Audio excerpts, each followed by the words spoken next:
Broadcasting from Orchard Park, New York, and Boca Raton, Florida, it's the Freight 360 podcast. From freight broker sales tips to sports talk, this podcast is all about helping you grow as a freight broker. We're your hosts, Nate Cross and Benjamin Kowalski. Let's talk freight. Alrighty, welcome back for another episode of the Freight 360 podcast.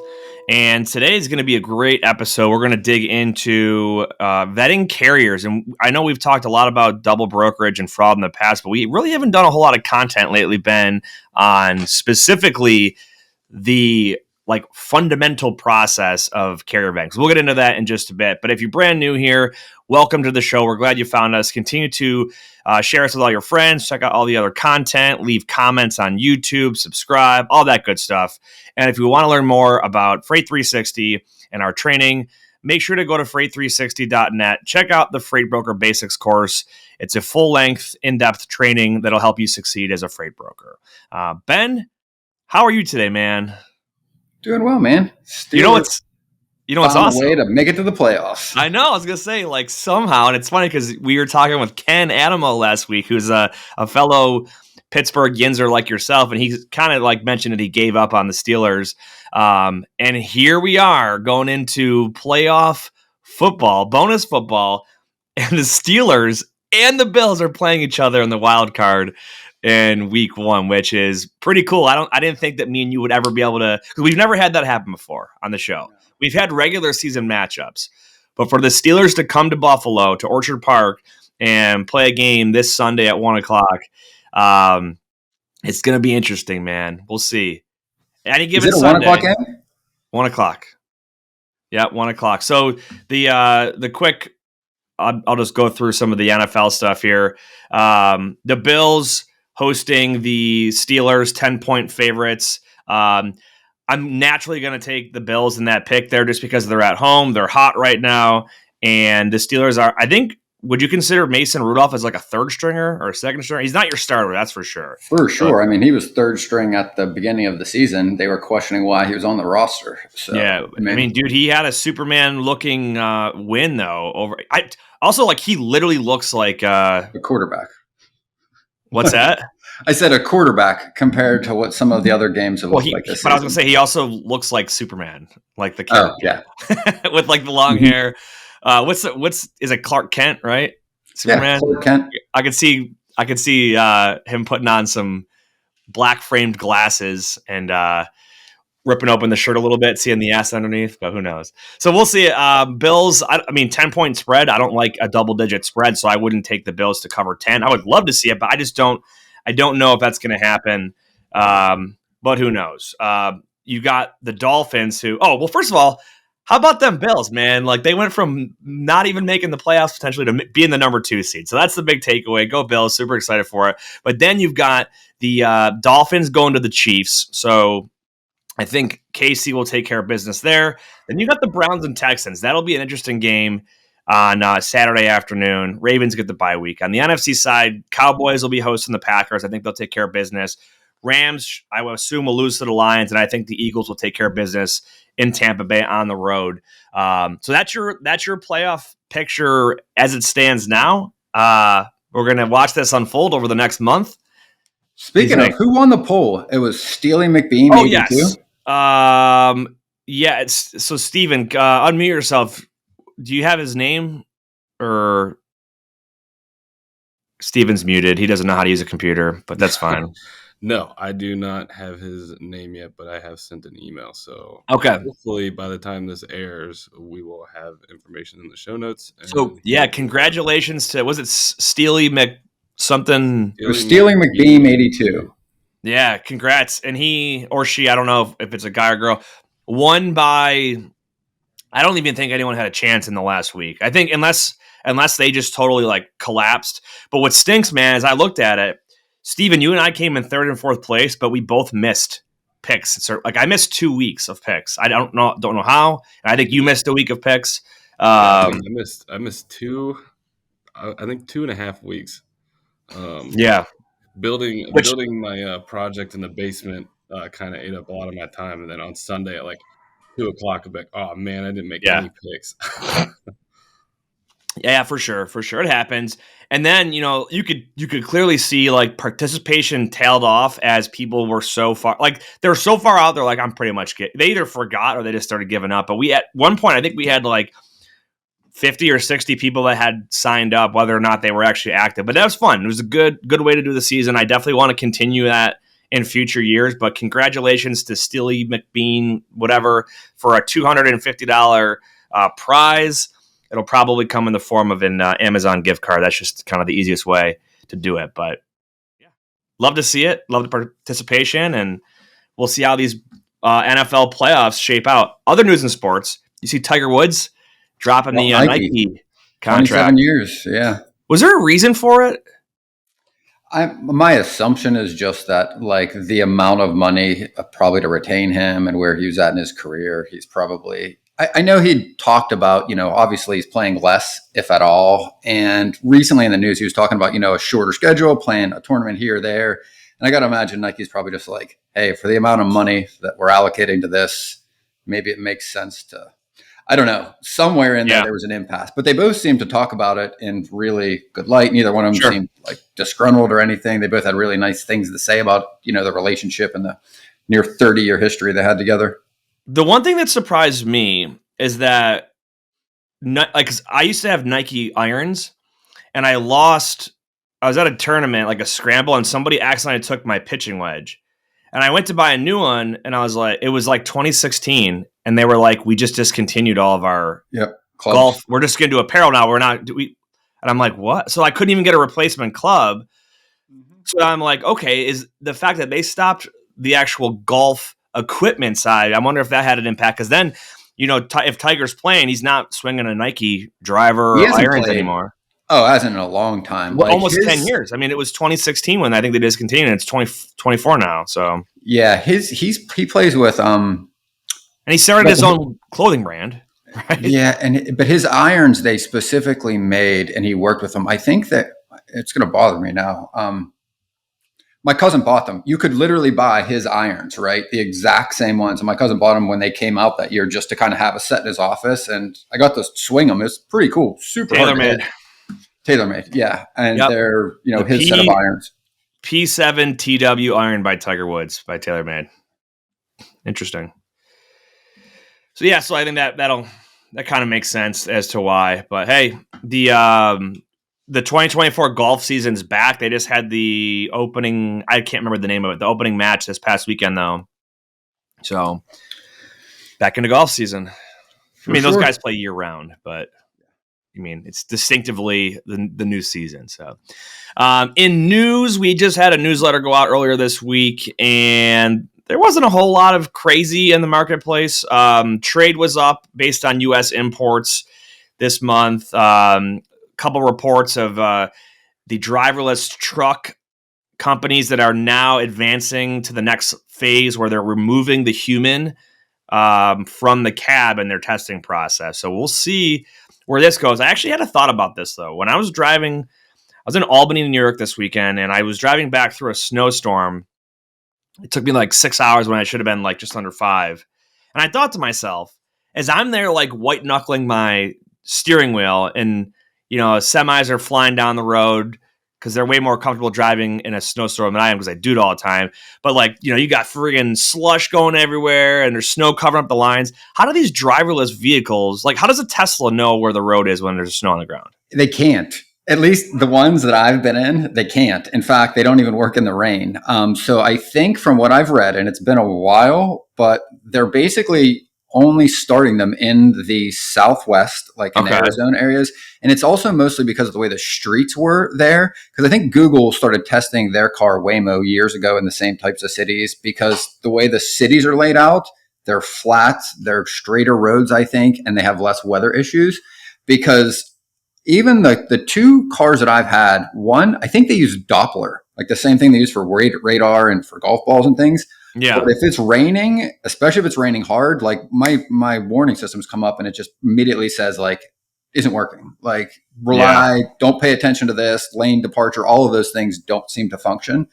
So I don't think that they've solved that yet. And even for lane, like my last vehicle compared to this one's a 24. The last one was a 2020 or 19. If you drove through an intersection that had construction there, like, where they repaint the lines and some of them are blacked out temporarily, it would literally yank my vehicle to want to pull me into what used to be the lane. And you would have to like literally kind of like stop it from doing it. And it was like really unnerving for a while. The new one's not as bad, but I mean, they're very sensitive from what I've seen to That's interesting. So to touch on that, the when you go to log into something and it has you like pick out the crosswalk or pick out the people or the motorcycles or whatever. They're using that to train Teslas. Like the you're not a robot test. Yeah. Yeah. So that's used to train the cameras for vehicles. Interesting. They're always like very pixelated though. Right. So I think that's the point. They use a combination of the cameras. Oh, that's true. and radio waves to sense what's around them. Fair enough. Well, we'll see. I was just curious when I saw that, and then, I always love the advancement of technology, and I think it's going to be a big part of our space, especially with whether it's advancement to electric trucks or driverless trucks or whatever the case might be. Some way to make the supply chain more efficient.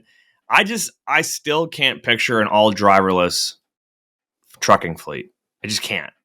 I think that there's something about like the fact that I use the phrase white knuckling down the road. Like you have to have that like human intuition and almost like a little bit of fear too to make smarter, safer decisions. But I mean, who am I? I'm not an engineer that creates artificial intelligence and machine learning for driverless vehicles. Here's the other interesting thing too, right? Like there are they're running now in San Francisco driverless taxis. They have been for a while. There's a couple really good interviews I've listened to where tech reporters are driving around in it, and like there's just a lot of odd things that are happening. One, the accidents are really publicized and it scares the shit out of everybody. So like there was one where it like hit somebody and kind of dragged them like 30 feet because it didn't know they were on the outside. That was pretty recent. And it like, I think it might have shut down one of them temporarily. I don't even remember the results, but I know that happened. The other thing, and this is kind of funny, but they were saying like the amount of people having sex in driverless taxis was like astronomical and something that like nobody thought would be a problem that they now have to like kind of solve for. But wow, totally unrelated news.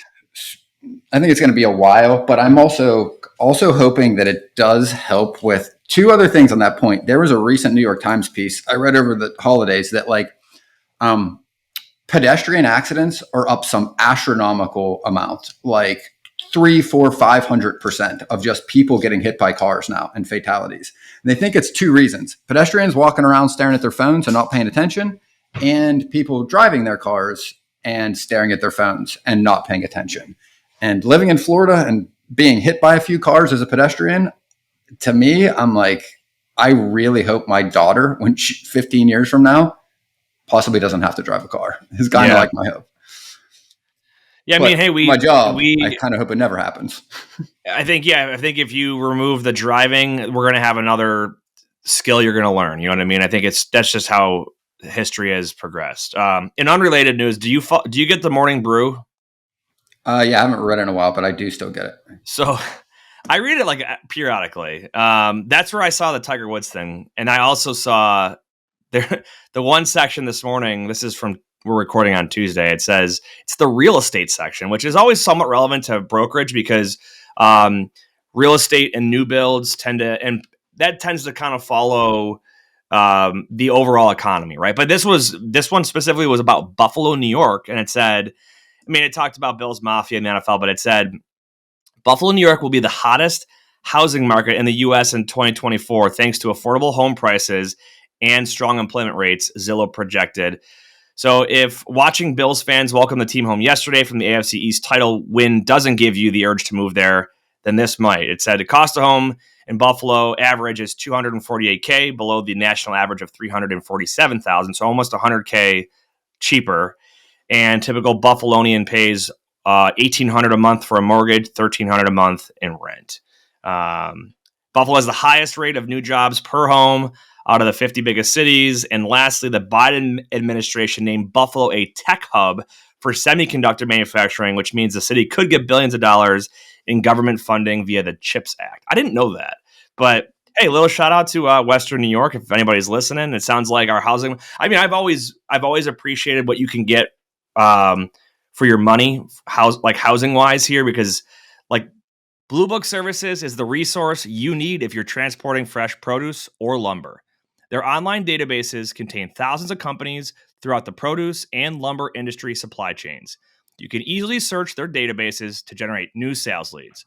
Blue Book's credit ratings help you avoid companies with high credit risk, and their team can help resolve disputed loads. To learn more, go to producebluebook.com or lumberbluebook.com and click join today. If you were to take a house here and slap it in the New York City area, even like 20 miles out, you'd probably pay 4 or 5 times the amount. So for sure, or easily. South Florida. So. I'm like, at least your average home prices. I think in Palm Beach, it's $550, in like the whole county. In Miami-Dade, it's probably that or more, because there were a bunch of news articles that like now the average home price in basically all of South Florida is above like every limit for a normal mortgage. And like even the state's mortgage programs or insurance programs don't cover them now. I bought my first house for like $120,000, and it was a 3-bedroom, had a half-finished basement, was a full acre, was against a 400-acre farm. It was sweet, man. And I'm like, you can't even like, I mean, prices have gone up since then, but like people would hear about that and they're like, that's insane. Like, yes, literally insane how affordable it is. But hey, Pittsburgh's similar to that. Like I would say like real close to Buffalo numbers from what you just said. You know, most of my friends and family all live in there, so pretty familiar with just the real estate market up there. It's real close to Buffalo's prices. So I mean, you can move into something reasonable for like, you know, $250,000. And that doesn't get you a studio apartment here for 500 square feet. Yeah. Yep.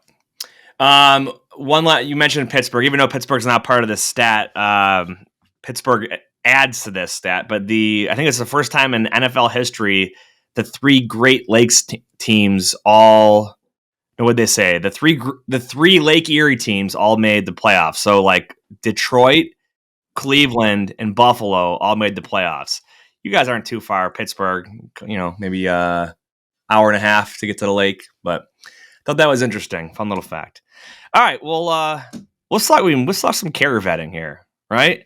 Get into it. Why vet a carrier? What is vetting a carrier? Let's start with what vetting actually is. Yeah, so we're talking about doing a little bit of research on one of your trucking companies or motor carriers to make sure that they meet the standard that you're looking for, right? Like vetting.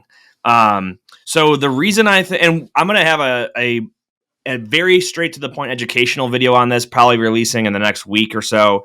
But this will be more of a full length discussion on it, and we could tell some stories and experiences of what we've been through and why this is important. But to really set the stage here, the importance of vetting a carrier is there's safety, there's your reputation, customer service. So you have to remember that we don't physically take possession of freight as a freight broker.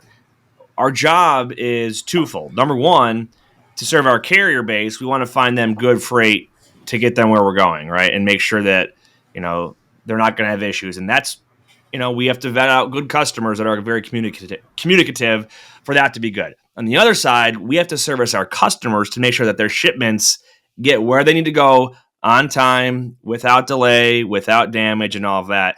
And that's going to come down to us selecting a reliable, trustworthy motor carrier to get the job done. All right. So think about the implications. If you have a late shipment or damaged shipment, you can lose a customer over it. I want to go back even a second for fundamentals, right? So fundamentals, what does vetting mean, right? Just definitions, right? To make careful and critical examination of something, or to investigate someone or some company thoroughly, especially in order to ensure that they are suitable for the job, right?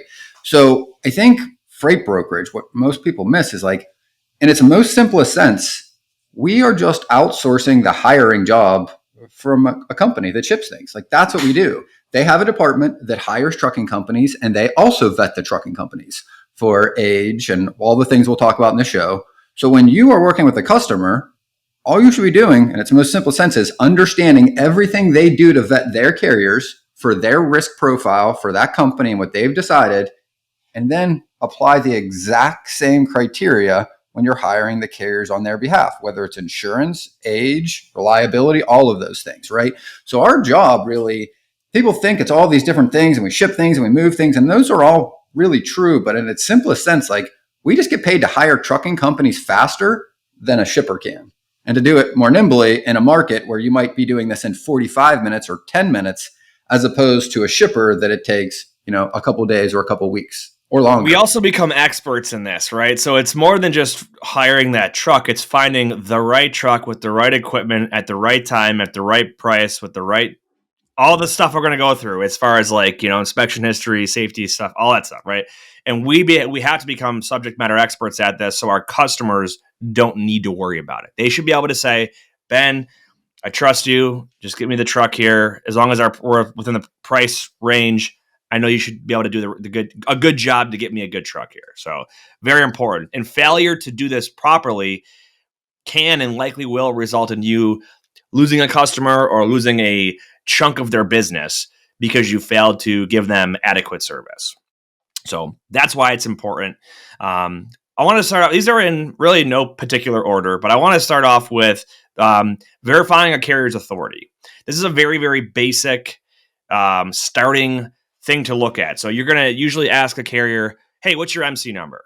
Or if they're just an intrastate, like maybe a Texas only or California only carrier, they might not have, they're not going to have an MC number that comes from the Department of Transportation or FMCSA.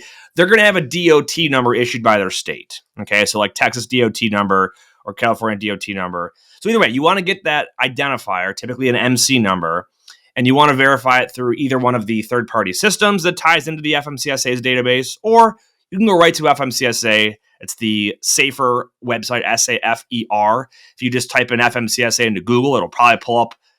First option will be like the company snapshot from the SAFER website, and type in their MC number or their DOT number or their name or whatever it is, and you should be able to pull up a screenshot profile of this carrier that'll show, verify their authority. Do they have a motor carrier authority that's current and not revoked, right? So that's number one, because you can't, if you hire a carrier that's not authorized, it's like, you can't do that.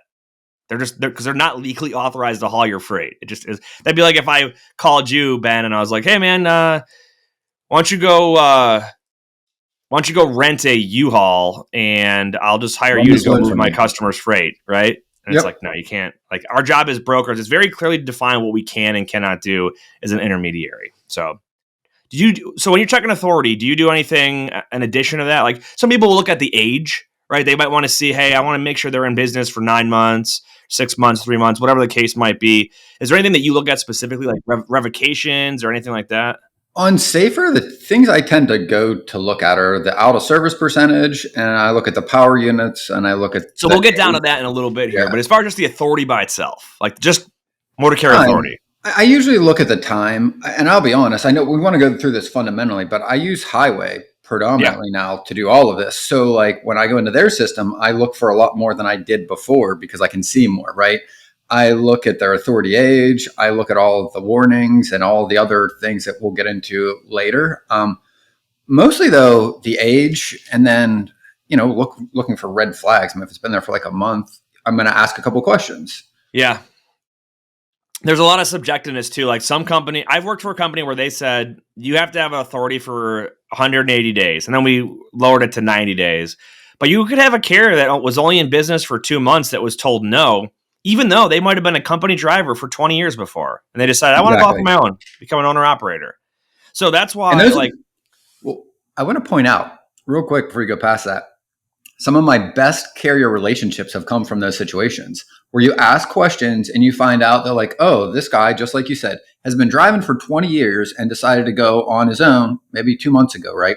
Tons of experience, understands the market, and just really wanted to open his own business. And when you can understand why it is what it is, right, you find out, like I have, that lots of other brokers didn't want to work with him. So guess what? I got better service, I had better capacity, and I had more reasonable rates, and we were able to work together. I helped them grow their business, they helped me grow my business, and it was mutually beneficial. But you've got to ask the questions to understand, to your point, what is behind whatever you're looking at. Yeah, there's a story behind a lot of things. So you remember, when you're looking at data on a website, like you mentioned Highway, I personally use it as well. It's a great way to aggregate all of the FMCSA data plus a vast amount of additional data that Highway pulls and creates themselves. And it puts it all into one place to give you a really easy one-stop shop to make a good decision. So, I found carriers that have a short, young authority, and they can oftentimes be way better than someone that's been around for 4 years. So, next up, insurance. Okay, and we've done full-length episodes on insurance and the different things like that. We're not going to get in too much detail, but the two main things that I want to mention here are most carriers are going to have 100K in cargo coverage and another million in liability, right? The caveat to that, the other side is not every customer shipment fits into that. It's not always a square fitting into a square hole. Sometimes your customer has a $150,000 valued shipment or requires some other type of coverage that your carrier might not have. That carrier might have an exclusion for a certain kind of commodity. What you want to make sure is that you're double checking, and this just is communication, right? If your customer is moving frozen snow crab, you should very specifically ask the carrier, hey, does your insurance cover frozen seafood? Right? Yep. And if they're not sure and they can't give you a definitive yes, you're going to want to get something in writing from, either move on to the next or get something in writing from their insurance agent who underwrites the policy, or someone who can speak on behalf of that person who underwrites the policy, and verify this policy does in fact cover frozen seafood. Because a lot of that, I just picked that commodity because it's one of the more common ones to be excluded, like eggs as well, or certain kinds of berries. But verify if it's not a standard freight all kind that's going to fit within that 100K and 1 million standard policy limits. You need to verify or find a different carrier or get an insurance solution to fill the gap. I want to point out, this has nothing to do with the insurance your freight brokerage carries. Totally separate. It doesn't matter that you have contingent cargo. It doesn't matter that you have general liability. It does not go on top of what your carrier has, and it does not work in place of, right? So if you got a load and it's 150 grand, that carrier better have $150,000 in cargo insurance. If not, or your customer better be okay with it only being partially covered. Like, there are some customers that they have high value freight, but they choose, based on the low percentage chance of them having a claim, they choose to have partially uninsured shipments because they likely find that they save money on rates overall versus losses via claims. That's kind of a rarity, but it can exist if your customer is okay with it. So, and some of them have, large umbrella policies at a corporate level that also cover that risk that we're not going to get into now. But if your customer is telling you this load value is this, you need to ask them, hey, we want to make sure this is all covered. You better make sure that carrier has exactly that amount and no less. Exactly. Moving down the list here, inspection history. So this is one that tends to come up as far as, we're just talking about like the quantity. I'm not talking about the results of it yet. We'll get there in a minute. But this is one of the telltale signs of red flag for possible fraud or not. Okay. And what I mean here is, consider this. A motor carrier has 20 trucks. They've been in business for 5 years, but for some reason they're showing 0 inspections on their history, right? And they've had 0 VIN numbers inspected, 0 roadside inspections, 0 driver inspections, all of that, 0. Huge red flag, right? Now, if a carrier has, let's say, 3 trucks and they have 5 inspections in the last year, that's a realistic type of metric, right? They don't have to have 100 inspections, but it should be commensurate to the size of their fleet. So if you look at a large, for example, I did this like yesterday, just out of curiosity, I looked up Prime. And I think, Steven, you and I were trying to take a look at some of the metrics, and we'll hit on that in a minute. But a company like Prime, who's got thousands and thousands of reefer units, like their map on highway is pretty much just a bunch of blue dots because they've got thousands of inspections. That's just the reality of a large fleet. Now, when you're small, I looked up a one truck fleet and they had like 2 inspections. Makes sense though. They got inspected a couple times throughout the year for one vehicle. If you've got cover why 2 they years don't. in business, no inspections, red flag. Why is it a red flag? Because likely what they're doing is taking loads and double brokering them to somebody else. How do you know that? How do you know that? Why is that the case? Well, I don't know for sure, but my gut's going to tell me that because if I've been in business for 2 years and I've never gotten inspected, I'm likely not actually driving my trucks down the road. Someone else's trucks are getting inspected, which means I'm likely taking the load and rebrokering it to somebody else who then, if they get inspected, it's going to be reported on their MC number. Yeah. So again, we don't. Why do companies do that? Well, let's go just all the way through. And why do companies choose to do that? Why have an asset MC not run the business on your trucks? What are they doing? Why is that happening? I'm going to give you my honest opinion here: is they're either fraudsters or scammers, or they're just too lazy to be able to go out there and solicit business themselves. So they're going to take it from a broker and put it out on someone else's truck. They're just a middleman. Exactly. They're becoming a middleman that's being lazy, and whether or not they're paying the actual truck versus stealing the money, and you can go down that rabbit hole in our other content on fraud and double brokering. What they're doing is wrong. Tired of struggling to find accurate rates and the right carriers for your freight? With DAT1, you can access more than 500 million posted loads and trucks every year. That's 3 times more capacity than any other load board. Plus, their integrated freight management system makes it easy to cover loads 24/7.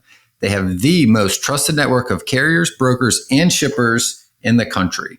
You'll get real-time rates on every lane so you know exactly how much a shipment will cost before you commit to it. Plus, you get instant access to top bids from qualified carriers around the country. Get 10% off your first year of DAT1 when you visit the link in the show notes. And this is what you can look for to prevent that. It's probably the number one telltale sign is inspection history lacking or not existing at all when it comes to a carrier. Where we found this a ton, one of our clients a couple are in the auto transport business, and it is so prevalent in the 2 made load boards, Central Dispatch, and I forget what the other one is off the top of my head. I don't know the other one. So many of the carriers in there, when we went through and started vetting them, that are exactly this: 2 years, no inspections, couple trucks. Every single one, no inspections. And then when you talk, and then our client is like, well, I'll talk to the drivers when they're on site and see who's there. And it's like, it's never the same MC. And it's exactly what you're saying.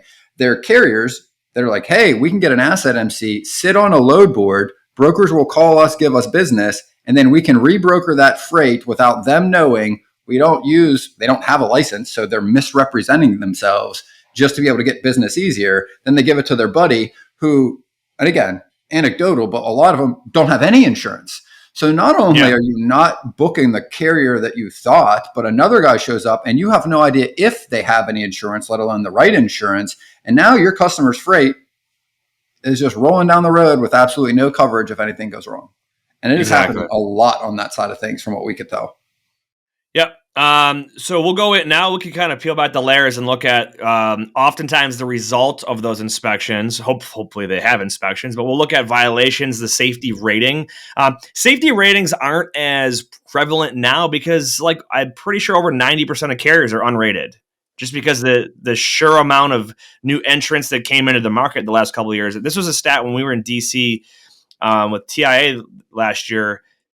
It was kind of like they would ask us like, oh, why don't you guys just use the DOT's database and see if carriers how they're rated? And we're like, well, that used to be great 10 years ago when it was like satisfactory or conditional or unsat. And now it's pretty much they're all unrated because they just haven't been, they don't have a safety rating.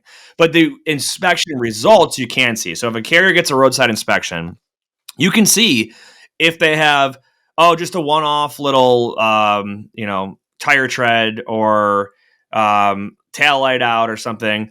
But if you see something like a trend where it's always the same maintenance issues that they're clearly being lazy on, red flag. They're likely, like, low tread, you're going to likely blow out a tire versus someone who doesn't have low tread.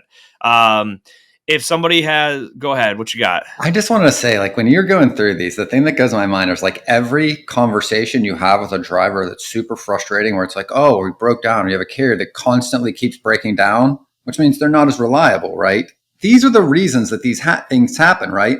And those same carriers, and again, like, I'm not trying to be negative, but you can't get the same rate per mile if you're constantly going out of service, because I can't trust that my customers' loads get delivered when they're supposed to, right? So you're going to pay them less money because you have an objective number. It's not somebody's opinion.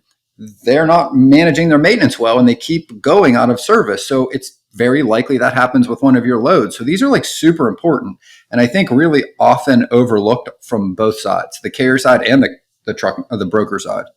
Yeah. So actually one of the things that Stephen and I looked at yesterday was when you're in FMCSA or highway or whatever vetting site you're using, you can see the results of the inspections and how those results compare to the national average of all trucking companies. So there's 4 categories. Really, the 2 main ones that we deal with are vehicle and driver, but it also has hazmat and then IEP, which we didn't know actually is intermodal equipment provider.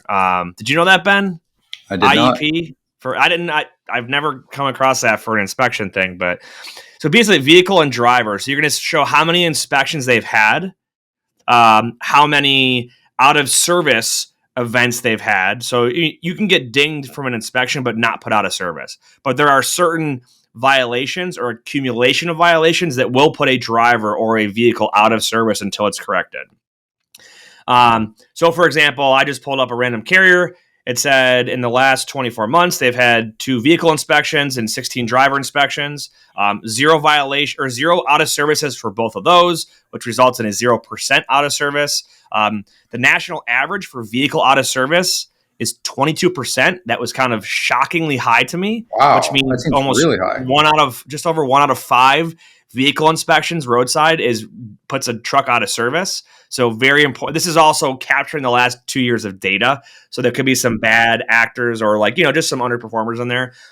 Driver inspections was much lower. National average, just over 6.5%. So yeah, and if you keep looking at the data on a carrier's profile, you'll see crash history if it involves injuries, fatalities, towaways, things like that.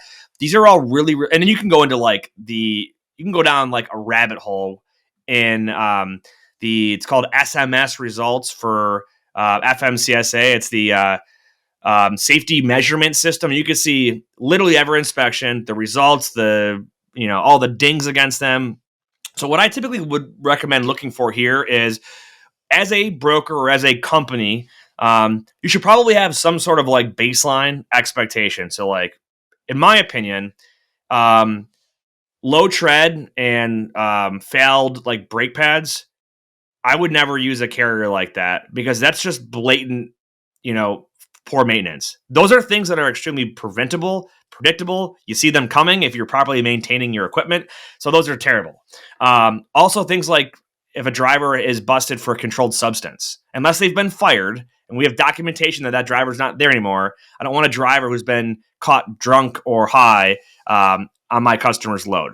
But if you see things like, their logs, like they went over on their driving hours, 4 months ago, right? There's a lot of reasons that could have happened.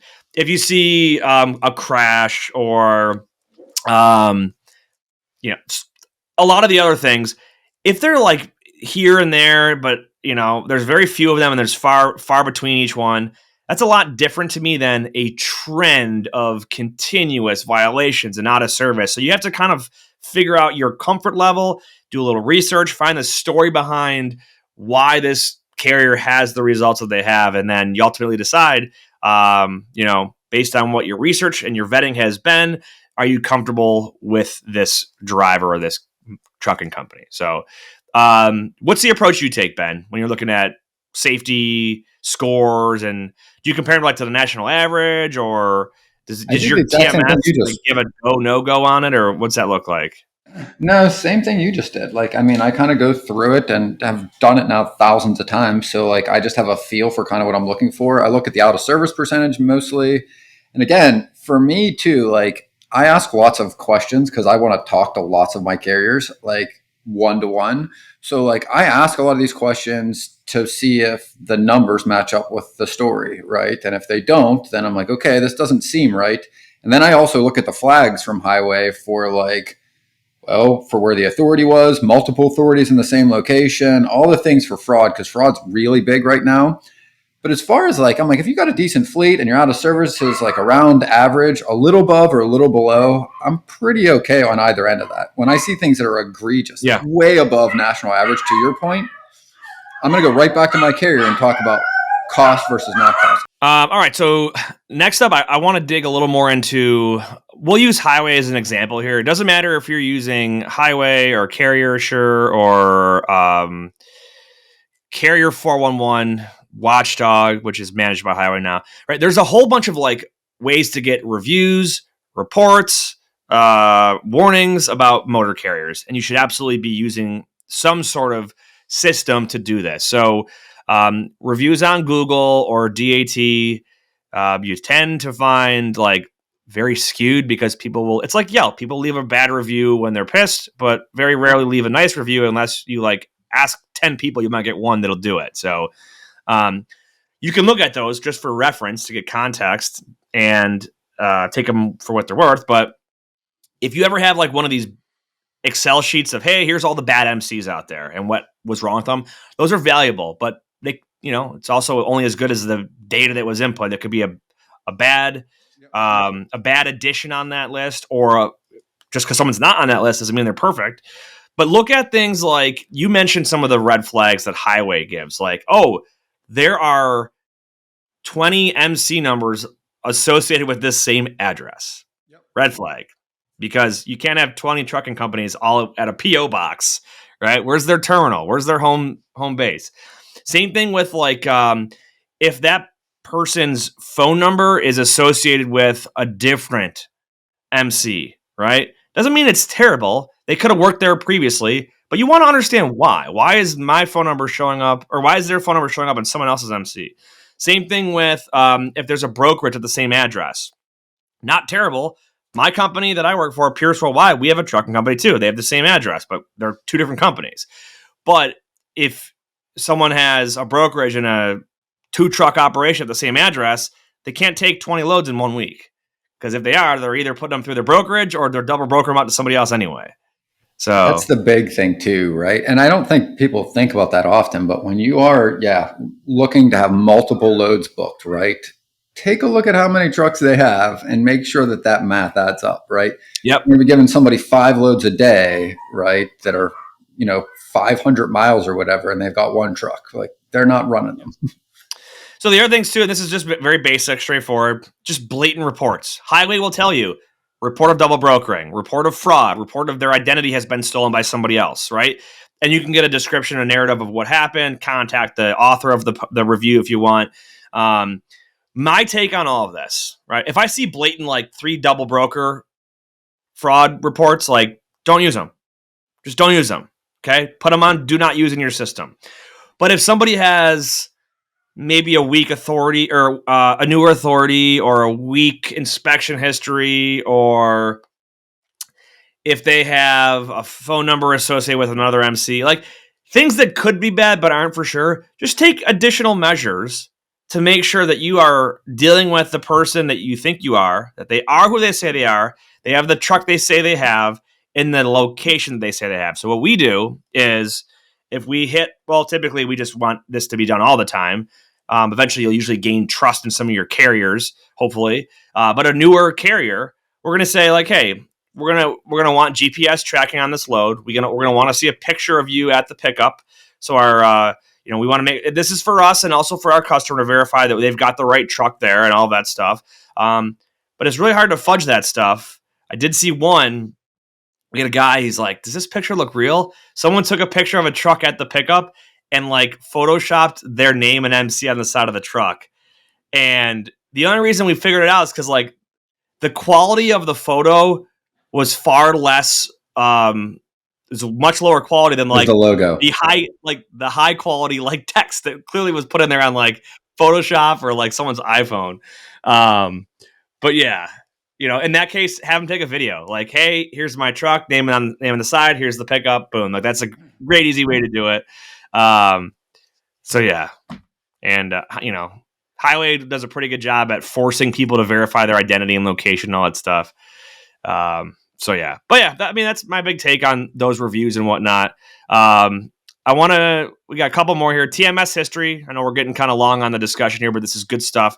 Look in your own TMS. If you've used them before or someone else in your company has, look at like frequency or reviews on them, on time percentages. Have they fallen off of a load? Did they have driver issues or complaints? Like these kind of service failures or internal notes should be annotated. And if you're not recording whether they did a good job or a bad job or somewhere in the middle, you're doing yourself and your company a disservice, because that's like the most valuable data you can have is your own personal experience with a driver or a carrier versus what somebody else has said online.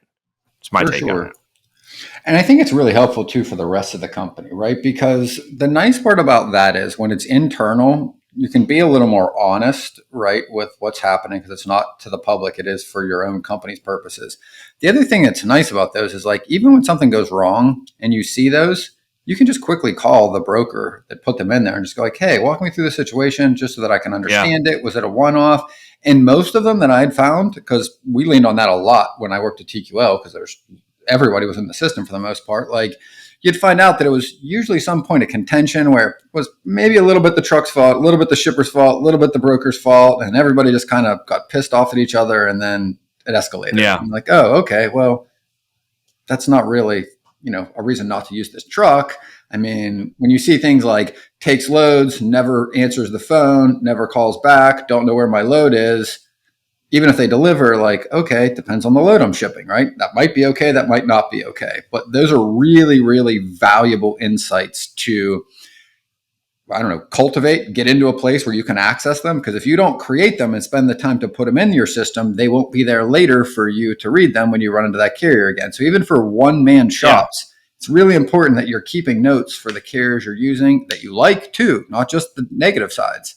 Hey, if there are positive notes from a carrier, what you like about them, they should also go in a different group so you can know when you need to use them for what, right?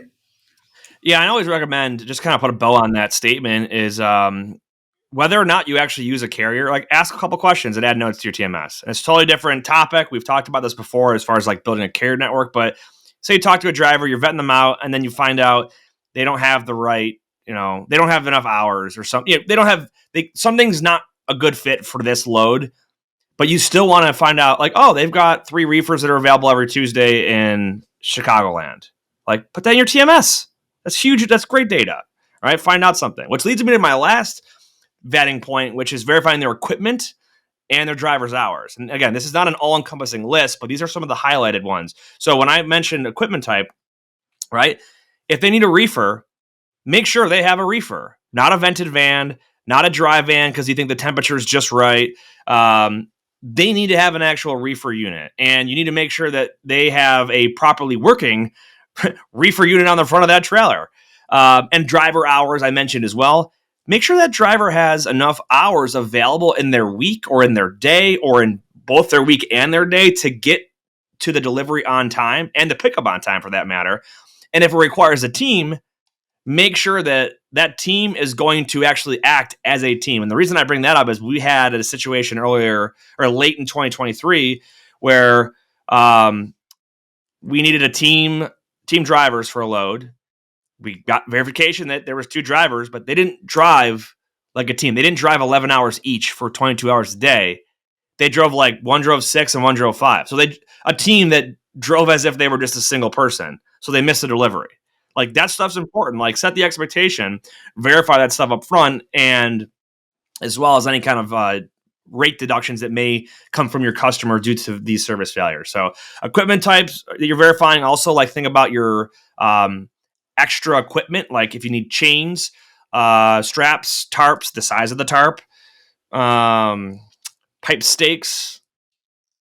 Trying to think what else, right? Flatbed versus a Conestoga, step deck versus a double drop. Like your open deck ones can be very specific. Make sure the dimensions and the weight and all that is discussed. That stuff's all huge. And again, not an all-encompassing list, but pretty good starting point, very thorough starting point to make sure you're doing your due diligence. And I recommend go to our website, freight360.net. The resources, there is a dispatch checklist, which will have a lot of the different stuff in here to help you quickly and easily, vet carriers and get all the information that you need to make sure you've got a good driver. So what do you think, man? Anything we missed in this list? There's probably a bunch that we could add to it, but we only have so much time. Yeah, I mean, I don't know if there's that much to add. I mean, for the most part, we covered exactly what you should be looking for, why you should be looking for it. I think the only last important thing to say is that, like, this should be done always. And I know the times where this is most often overlooked is also, for whatever reason, the times where it tends to bite me in the ass, or I tend to see it, right? It's the loads where you've got really no time. Your customer's yelling at you. You need to get it picked up. The truck you thought was going to pick it up broke down or can't make it. Now you've got less time to cover it. So your only option to remove this is a truck that has a questionable MC, right? Should you run the load with that carrier and hope that it's okay or not? Like, because that's really where the pun intended rubber meets the road of doing this, right? It's easy to do when you got all the time in the world. It's a little more, not a little, it's a lot more difficult when you literally got something on the line, like, hey, I made a commitment to my customer. The only guy that can now save me is a little questionable here. What do we do here? And to me, that's where you want to ask lots of questions, because there are some instances where that could absolutely bite you in the ass and should not be that truck. And sometimes you probably could, and it's okay if you understand and ask enough questions to understand why the numbers are what they are, right? Yeah, I want to add in, it's such a good point, Ben. What I've seen is when there tends to be an issue with the load, a lot of times we'll find out the broker says, man, I was so desperate. He was the only one I could find. And I shouldn't have been, I should have told the customer I couldn't find a truck, right? Because whether it's double brokered or they don't show up or the load Weeks goes of headaches, rogue, tens of thousands of dollars. Oh, yeah. One load moved. Yeah. That's a really good point. And, you'll probably squeak by, for every one of those ones that you get busted on. Until you don't. You'll probably squeak by here and there. It's just not worth the risk. It's not worth the risk. So, well, great discussion, man. Circling back to the weekend here, Bills, Steelers. I'm friggin' so pumped. I'll be at the game. I'm going to be sitting down in the hundreds this time on like the 30-yard line. So it's not going to be my normal seats in the warm under the heaters. I want to be out in the elements. It's going to be freezing cold, doing the legit Northeast tailgate. It's going to be cold, snowy. It's going to be a good one, man. It's going to be a good one. Wish I could be up there to go to the game with you. I will be sitting on my warm-ass couch, sitting here watching it on my TV. There you go. Anything else you want to hit on in this episode here? We put a bow on that one. I think we did pretty good. Maybe do a short-form video where we can do walking. Yeah, we will. That'll be out in the next couple weeks. So hopefully you guys can get a real. It's great. Like, you could probably, the video that I'm going to have out there, it'll be under 10 minutes. Great one to share with your coworkers or anyone that's new as like maybe a training tool, because it'll take this conversation, really tighten it up, and be able to give it to you in a small bite serving size. But this is a really good, share this discussion as well, because we went through a lot of detail here. So definitely good stuff. And for sure, it's all free. So, all right, final thoughts. The only cost is stop what you're doing, take a minute, like it on YouTube, drop us a comment, like us on wherever you're listening to us on a podcast app. All that stuff helps us. It's literally the only thing we ask for all the time that we put into creating all of this library for everyone out there. Yeah, and even if your comment's just like, hey, thanks, great video, that's good. That's engagement, and that helps us on YouTube. So please go ahead and do that. Oh, even an emoji. Yeah, there you go. Whether you believe you can or believe you can't, you're right. And until next time, the AFC East champions, go Bills! That wraps up this episode of Freight 360. Check out the show notes for links to anything that we've referenced on this episode. And make sure to visit us online at freight360.net to see our entire library of episodes, videos, blogs, and more. And make sure to check us out on Facebook and subscribe to our YouTube channel for daily and weekly tips and content. And if you'd like your question answered on the show, fill out the Contact Us form on our site, and we'll see you next week.